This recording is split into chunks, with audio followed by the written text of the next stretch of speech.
Hey, what's up, my brother? Good to see you.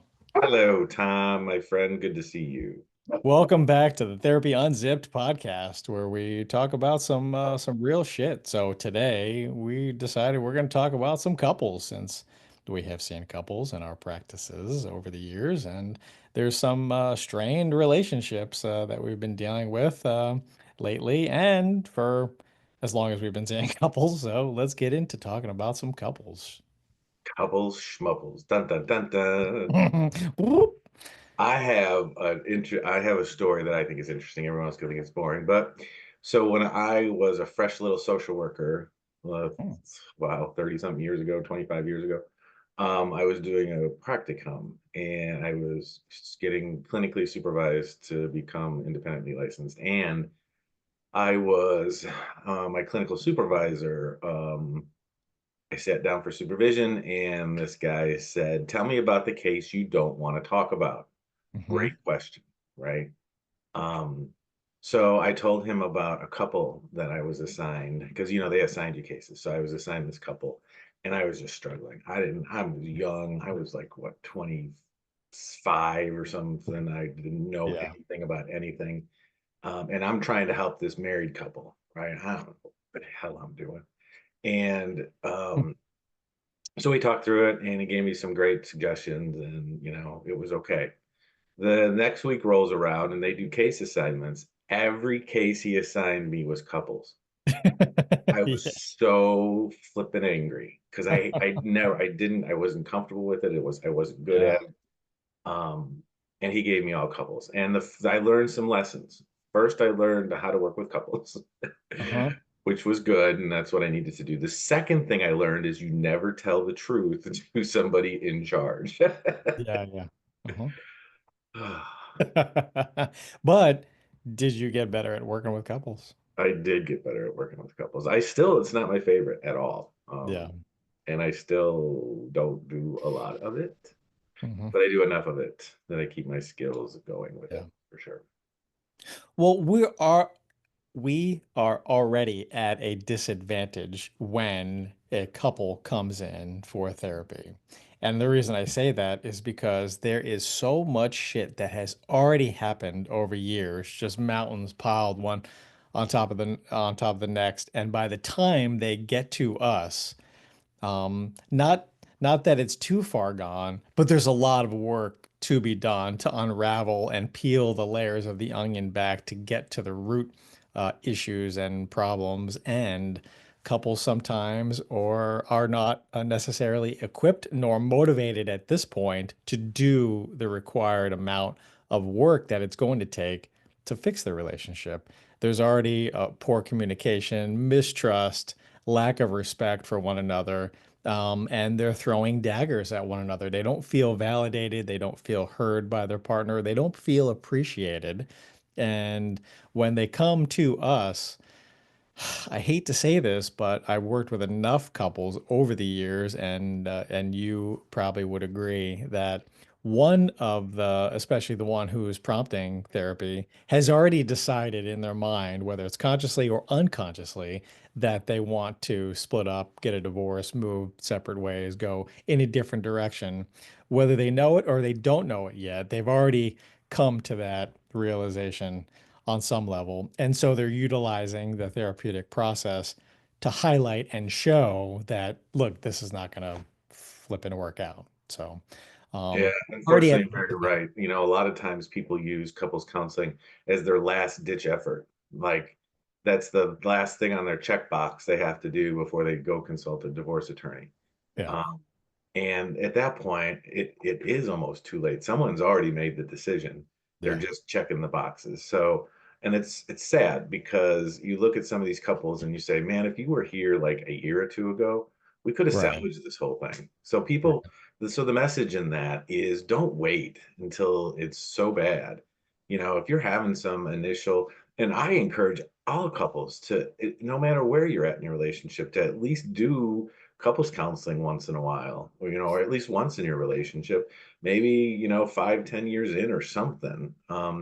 It's a great way to learn some new skills, to understand your partner a little better, to yeah, have not monitored, conversations that are out in the universe that somebody else can help mediate sometimes, Yeah. you know? I think it would be important, and I know there are many therapists who do this, so my hat's off to them, who do premarital counseling. And of Yeah. course, a lot of religious, Mhm, places, churches and whatnot, offer that type of work. Sometimes it's mandatory, mhm, in certain religious practices that you have premarital counseling. And I think that can be tremendously helpful before you get into the arrangement to work through potential issues or to prepare yourselves. This is what marriage is going to look like. Marriage, the actual legal part is a business, decision. Really. I mean, of course, you can feel spiritually connected and you love somebody and you can make a commitment to them. And that's great, fantastic. But once you sign those papers, this is a business arrangement. And mhm, I think people want to get that paper signed because that symbolizes our love and commitment to one another. No, not necessarily. You can have that right, without signing papers. mhm. You're right, and, people aren't gonna like to hear that, but marriage is really like a contract, and it's a business transaction. Yeah. It's combining finances, tax purposes. There's a lot of things that go along with that. The laws now govern marriages where, people see it as oh, we're just going to signify our union of love. Well, you can do that all kinds of ways. You don't have to get married, but Exactly. marriage is the ultimate thing for that. So, the interesting story. I was married 23 years, ended in divorce. But when we got married a little bit later. It was later for me. I was older, but and we had already had friends that were getting divorced, and we were like, we're not doing this kind of thing to get divorced. Is this really Right. what we're going to do, kind of thing. And when you say we're going to be married for the rest of our life, it's daunting. When you say you're going to do everything, anything for the rest of my life, it can be very daunting. So we agreed that every year on our anniversary, we would kind of re-up the contract, right? So we'll Mhm. enter this contract on an annual basis, and we'll, look at terms, once a year. Yeah. And every year on or about our anniversary, we would say, "Hey, you want to do this another year?" The flip side to that is we decided that, if we got into a fight mid-year, we can't just say, "Oh, I'm up and out," because people get in fights all the time. So you could only renegotiate terms at that annual annual contract review, Uh-huh. which really saved us a lot of times, because it would be mid-year and it'd be like, "Oh my God, if it was August right now, I'd be ass up here," kind of thing. Our anniversary was in August, and the the last year, we were renegotiating our contract, and one the comment was made, "Hey, can we move this to a month to month?" And it was like, Ooh. whoa, wow, we really need to take a look at this. So, Yeah. but that was a long story about me for nothing. But the thing is, it is a contract, and look at it in kind of terms like that. Your Yeah. relationship is one thing, but a marriage can be a whole different thing. Right. And in therapy, we're not necessarily working on the contract or business side of things. We're working on the mental and emotional, and at times even the physical or lack thereof regarding that. And so right before we talked about intimacy and sex and how that can be very challenging in a relationship, especially if one partner feels a lack of it, and Hmm. intimacy can look like so many different things, not just actual physical sex, but hand holding and hugging and love letters and texts and things like that. That's all very intimate and can be very loving. And if it's not present, then and especially if your partner needs that, then they feel unloved.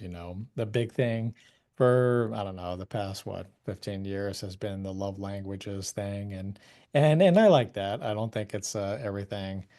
It's that's what you need to focus on. But I think it's interesting for couples to understand that how we give and receive love can look differently.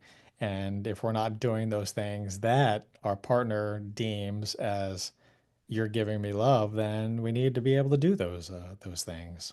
Right. Even if it's not natural for you, like If you don't like physical touch because, you've had not great relationships or there's abuse or something and you shy away from that, but your partner needs the physical touch to feel loved and you're not doing that, then they're not going to feel loved. You could be buying them all kinds of gifts and giving them all kinds of compliments and doing all these acts of service, but if you're not actually like physically touching your partner, then that person's not Mhm. going to feel loved. So it's important to kind of understand how your partner gives and receives love and Mhm. to do that, to have a dialogue and a conversation about that. Yeah, I encourage all couples to go through the love languages and figure out at least they can have that conversation. And it's important to realize that most people give love one way and receive love in a different way. Yeah. And we always assume that our partners, well, they're just like me. We're so compatible that they must give and receive just like I do, and that's rarely the case. Right. Um, yeah, my love language, so I give love is it's acts of service. Cook, I like to do things, I like to do things, special things, that's how I give. And receive for me is physical touch. I need to be touched. I need to be, need to have some contact kind of thing. So, Right. um, I mean, and that's me. And I understand that, but I know that my partner is very different. And Yeah. um, it's not how they operate. Yeah. And of course, uh, and definitely not gender biased at all, but with couples, men and women think very differently. Now, even in same-sex relationships, there's usually like qualities more like what we would consider gender of a man, and then what we can consider gender of a female. Even though they might be the same gender, there are some differences in the way that they think, behave, respond, and react to situations. And it's important to understand your partner and how they are thinking, how they are behaving, and how that affects or impacts you and the relationship. That's very important because it's probably very different from how you think, feel, act, behave, Mhm. respond, or react in situations. So getting to know your partner on a very intimate level is so important for a healthy, productive, long-term relationship. Yeah, and it's funny, the whole sex thing, couples bring up sex and they're so uncomfortable talking about it. And it's like, I don't Mm, know why we are so puritanical in this country about talking about sex. It's like, yeah, and nakedness in our bodies. I mean, it's just like, give me a break, yeah, people. Come on. Everyone has naked parts. Everyone has sex. I mean, why can't we talk about this stuff? So right. it's It's okay. It's important to talk about it it's in a important, relationship. and yeah, we're just so puritanical, I guess is the best only word I can come up with. But with sex, some people treat sex as a biological function. I mean, I need this as a release. I need this for stress release. I mean, it's strictly biological for me. Right. Hmm. And other people, it's the ultimate result of intimacy. I need to be touched, cared for, loved. I need to feel that love in order to engage into this, most intimate of Right. um, experiences. And you've got to understand how you see it and how your partner sees it, and not judging them. I've had many couples in front of me. I can't believe that you just if that's how you feel about sex, you can go have sex with anybody. Yeah. No, that's not what I'm It's saying. not about that. Right. And it's not always about just the physical release or the orgasm. It's about I am with you and we're connected and I made you feel good and you made me feel good. And like that is something that a lot of people need in order to feel valuable in the relationship, to feel good and feel connected to your partner. So I hate And that it's sometimes used as a weapon. yeah. And sex hits a lot of the love languages. It's physical touch, it's acts of service, right? When you make your partner's eyeballs roll back in their head, that's an act of service. Yeah. So it can hit lots of the different love languages. Yeah. Right. The Gifts, words of affirmation. words of affirmation. Great ass. And it's that religious, aspect. Oh God. Yeah, exactly. It hits the spiritual as well. Right? Yeah. Yeah, not something to shy away from talking about with a couple. I mean, that's part of, being in a relationship then. Right. The other thing as far as sex, that we see is, during the evolution of relationships, sex goes, up and down, in and out. Well, Yeah. but, but, Literally? the amount of sex goes up and down. At the beginning of a Yes. relationship, there's lots of sex. Oh yeah. And then, if there's kids or dogs or whatever, that can taper off because you have other responsibilities, Sure. jobs, stress, can interfere with that Hormones. stuff, hormones. Yeah. And then, later on in relationships, a lot of people rekindle that stuff and they're having, people in their 40s and early 50s or whatever having sex like rabbits again because the Yeah. kids are gone, they've figured out the whole stress thing, they've got their schedules down, they're not running crazy all the time. Their Um, career, their lives, their financial situation is exactly where, it needs to be, and it's relatively good. And so they've. right. And then the damn old biology kicks in, particularly with women. You have some premenopausal, menopausal Yeah. issues Mhm. that can cause difficulties with sex. And, sometimes men like, what's the matter? She's not interested in me anymore. What did I do? It must be my fault. Well, it has nothing to do Right. with you, dude. She's Yeah. got her own biological processes she's working through. Yes. So, and she may And not it's be comfortable important. talking to you about those. It's important to talk about it. And it's important for you not to criticize your partner for their lack of, you know, providing that service for you, because if you make them feel bad or guilty or shameful because they're not doing that, that's not going to make them want to do that more. Right. Yeah. A Yeah. lot of People people think do that's that. I Yeah. know sometimes people come up with solutions to problems that just cause more problems. Yeah, yeah. And this leads me to something else I discuss with couples at some point, usually like maybe the second or third session. We go through the love languages type of thing. I even offer the four agreements, kind of talking about those, getting to know what their goals are for their individual lives, and then for them as a couple, talking about how what are we feeding? Are we feeding individuals? Or are we feeding the couple? Are we balancing both? Because it's important to have some autonomy in a relationship. You can't be on top of one another all the time, but you can't be totally separate because then either one's going to suffer depending on what you're feeding. Right. But then we get into the Four Horsemen, which was from Dr. John Gottman, I think. Anyway, in relationships, so there's the Four Horsemen of the Apocalypse. Of course, that's a religious, Mhm. thing. But in regards to couples, relationships, there's the Four Horsemen, and they bring about the ultimate death apocalypse of the relationship. And these happen way before couples decide to get into therapy. These are occurring, and here they are, and maybe we'll describe briefly, but they're kind of self-explanatory. One is criticism, when you notice that you're criticizing your partner instead of lifting them up, instead of compliment them, instead of focusing on strengths. You start to say negative things to make them feel bad about themselves or about things that they have done.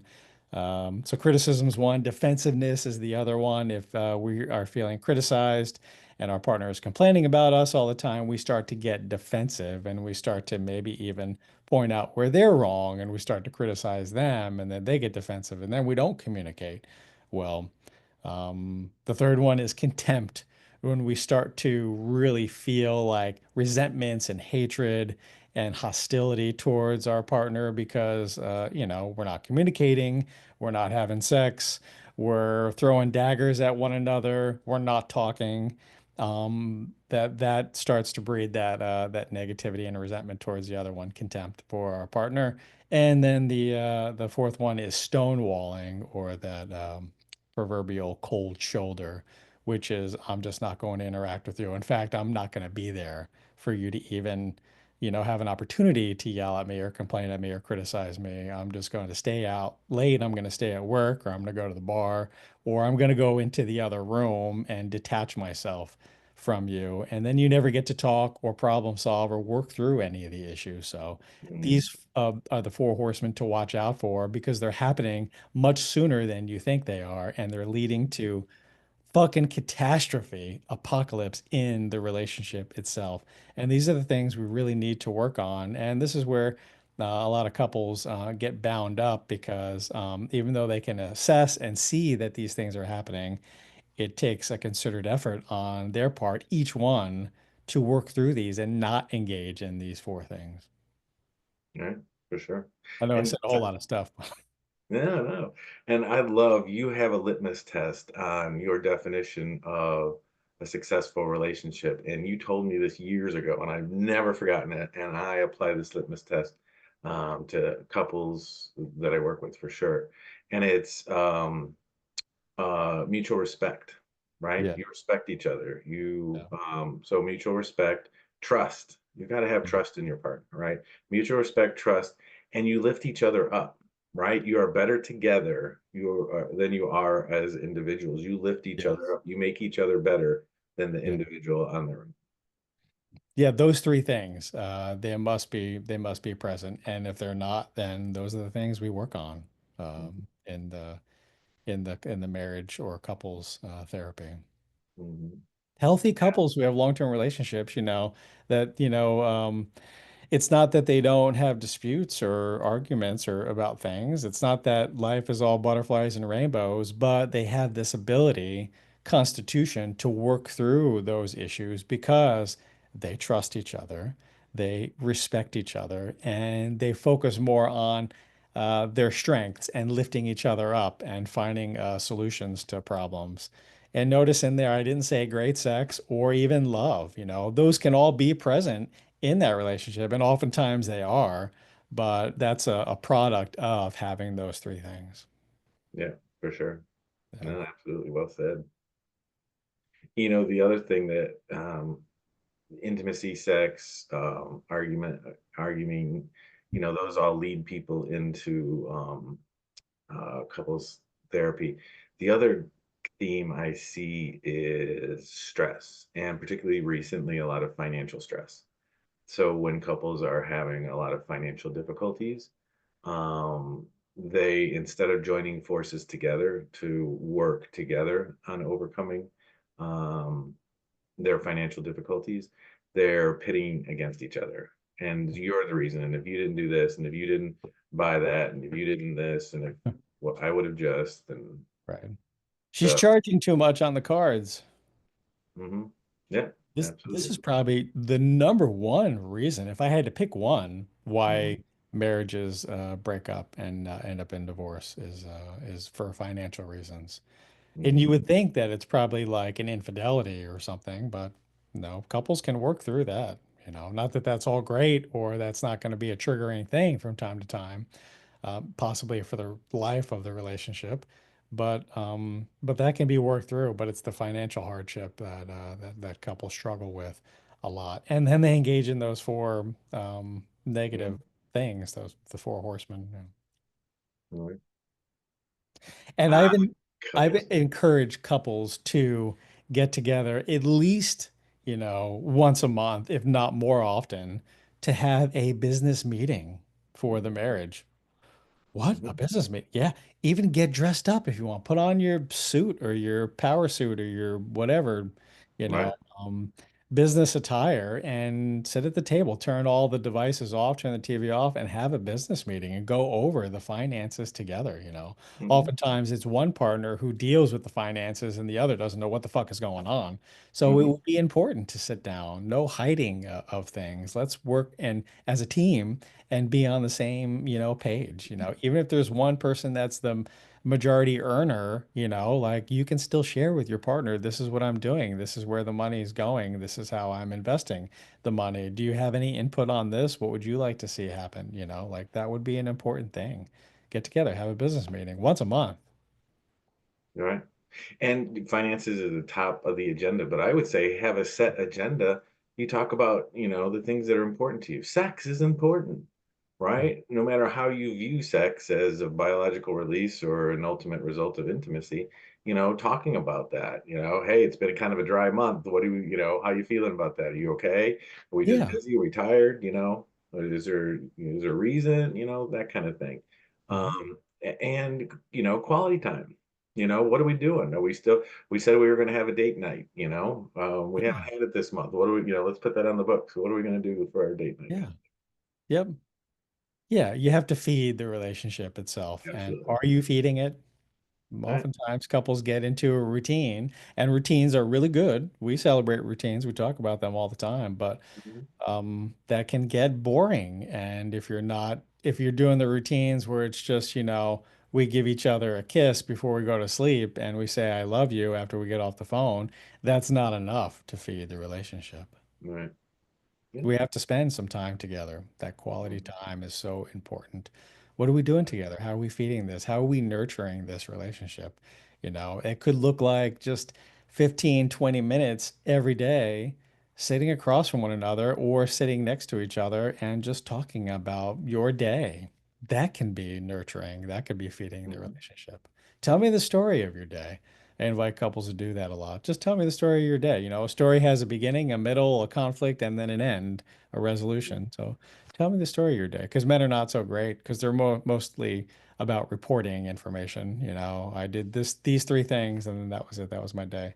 Where, a women or the more female version in the relationship has a tendency to talk, a lot and tell the story about all the different things that happened and the different ways of looking at it. They are well equipped to process the day. And that takes longer than just 5 minutes, which can be, debilitating when you want to get access to what your partner's day was like and they just report information and they're done in 30 seconds. That's not enough. Tell me the story about your day.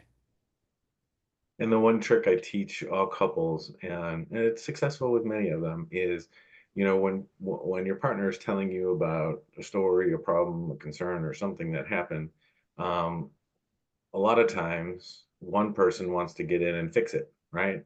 So, oh, I have this conflict with my coworker Mary, and she just won't shut up, and I just don't know what to do about it. So the other person just, well, tell Mary to, STU, kind of thing. And a lot of times people don't want an answer to their problem. They know how to fix their own problems. They just want to be heard. And so, Yeah. we'll do that whole I point to my head or I'll grab my ear. Do you want my head right now? Do you want me to help you problem solve this? Or do you just want me to listen? And just tell Yeah. me what you want from me. And then I can react how you are anticipating. Yeah. Because if I don't have to help you solve your problem, that's great. I'll just sit here and stare at you and pretend like I'm listening. I know I'm listening. Of course I am. Yeah. But so head or ear, which one do you want right now? Yeah. You don't always have to rush to fix the thing. Sometimes the most important thing is to just be there, hold the space, support, and listen to your partner, and then find wherever you can to validate their thoughts, their feelings, their experience, whether you agree with it or not. That's important. Yeah. Couples. Well, your relationship, your primary relationship, can you be your biggest support, your biggest source of inspiration and feeling good, and it could be your biggest source of stress. So they're important. So you've got to work on them. You've got to pay attention to them. You've got to nurture them. They're just like any other living organism, a plant or a pet or whatever. You've got to give them attention. Absolutely. You think we can get away with calling this episode Great Ass? Yeah, of course we can. All right. We Maybe could I'll just time, we could do whatever the hell we want. whatever the hell we want. All right. Always a pleasure and a treat talking with you. I know we can continue talking about this, but I think we got some good info out there. Watch out for the four horsemen and listen to your partner, validate their experiences, and let's work on things before they get to the point of no return. Awesome. Thank you, Tom. Thank you. Inspirational as always. You are.